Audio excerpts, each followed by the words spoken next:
Well, it was a big day in the NFL. The roster cut deadline was 4 p.m. Eastern Time, and now all 32 teams have a 53-man roster.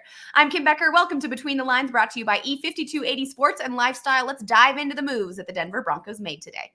Earlier in the day, the Broncos intended to waive tight end Albert Okwuegbunam, who had 7 catches for 109 yards and 1 touchdown on Saturday night, but his blocking was not up to par. Philadelphia showed interest this afternoon, and a trade transpired right before the 4 p.m. Eastern deadline. Alberto plus a 2025 7th-round pick went to the Philadelphia Eagles in return for a 2025 6th-round pick. Kicker Brett Maher was released, and the Broncos traded for Saints kicker Will Lutz. Denver traded a 2024 7th-round pick for the familiar face of Sean Payton, if you all remember. He did play on the Saints when Sean Payton was head coach there just over a year ago. Of course, that storyline of Sean Payton bringing all of his NOLA Saints players to the Denver Broncos roster is swirling around on social media, but don't get too caught up in that, okay? We're just trying to get a playoff team built here in Denver.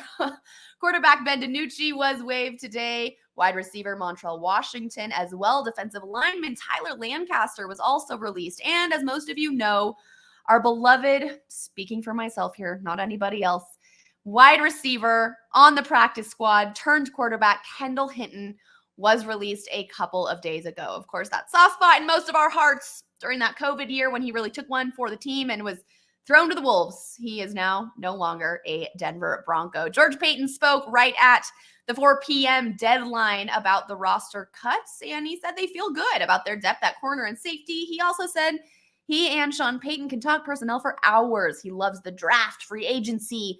He's a unique coach who has love for both ends. And good news for Jerry Jeudy. General manager George Paton also said that 3 of their 53 men will be on the PUP list, physically unable to play, meaning they will have to be sidelined for the first 4 games. But Jerry Jeudy is not one of them. So hopefully some good news on that one. Now, if you're curious about some former Denver Broncos, the Baltimore Ravens released Melvin Gordon today, and Von Miller has also been placed on the PUP list. He will miss the first 4 games with a knee injury. I'm Kim Becker. I'll see you guys back here next week as we get ready for Game 1 against the Raiders.